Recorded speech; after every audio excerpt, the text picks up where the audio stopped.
For the past 30 years, Lexus has been steadily building a reputation with high-quality luxury vehicles. Now, the Lexus RX is one of its most popular products, thanks to its just right size and cushy driving dynamics. And for 2020, it's getting some pretty good updates to ensure that it stays on top of its segment.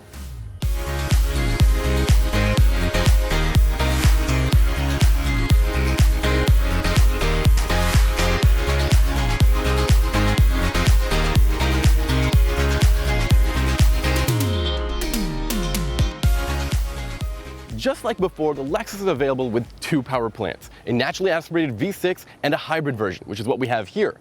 This car can earn up to 30 miles per gallon, which isn't too bad for a car that has over 300 horsepower. Now, you can also get the car with an extended wheelbase 3-row version of the car. Now, if you get that 3-row version, you can expect the mileage to drop just a little bit because of the added weight and size.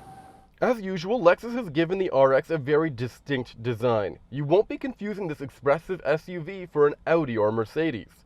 This year, you'll see that Lexus follows the obvious trends. The grille is larger and the headlights are slimmer. There's a sporty-looking dual exhaust out back, and now there are new designs for the wheels in 18 and 20-inch sizes.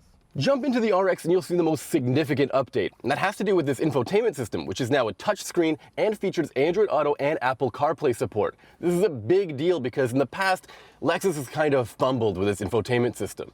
The interior is typically Lexus fresh, and there's a great blend of materials in here. It feels really high-end, but I do wish there was more of an influence from the Lexus LS and LC, which had really jaw-dropping interiors. Space is still plentiful in this vehicle, and there's 6 USB ports if needed.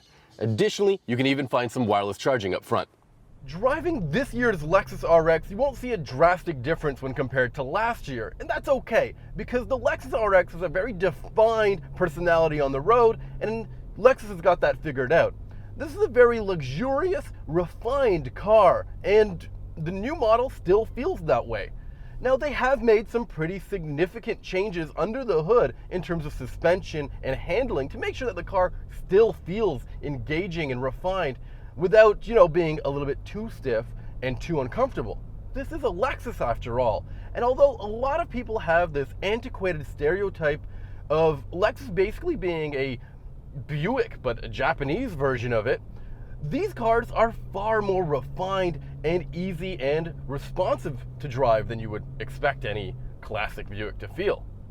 Now, this car has just enough horsepower. At 308 combined ponies, it isn't enough to really blow you away, and I think that's a little bit of a lost opportunity for Lexus because some of its competitors, especially on the German side, offer a ton of horsepower in their vehicles. And if you really want to impress a luxury car buyer, offering something special like that will really go a long way. But this transmission is nice and smooth, and the motor is really smooth as well.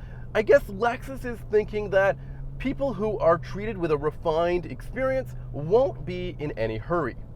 I think that's a fair assumption to make because, you start driving this car and it's a very leisurely and luxurious and smooth, and I think that's just the mindset behind the Lexus drive. This isn't an all-new generation of the Lexus RX, it's just a refresh.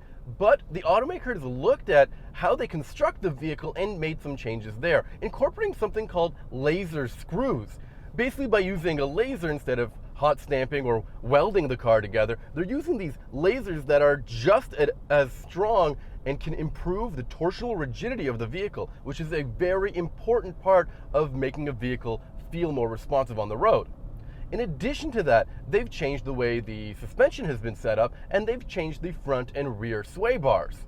Lexus has hollowed out the sway bars and made them thicker, so that cuts weight and improves the handling and reduces body roll, and this car really rides very nicely.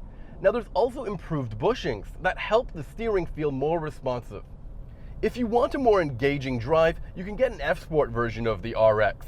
Those will change the suspension system as well as add a cold air intake and change the way the car sounds. And you know what, this V6 already sounds pretty good, but if you do want a little bit extra, you might find it in that F-Sport. I'm not a huge fan of the F-Sport models, but there's gotta be an audience for it. Overall, these changes make the car a little bit more competitive in today's market. That infotainment is a huge game changer. I love the fact that they have Android Auto and Apple CarPlay support. That's very important. and making the car feel just more sophisticated than before. And infotainment has always been a sore spot in modern Lexus vehicles. The RX nameplate is an unquestionable success, and every new luxury car is compared with this Lexus. Going forward, this trend will continue, thanks to this car's excellent quality and spacious interior. But it's safe to say that this car won't be caught off guard when it comes to technology.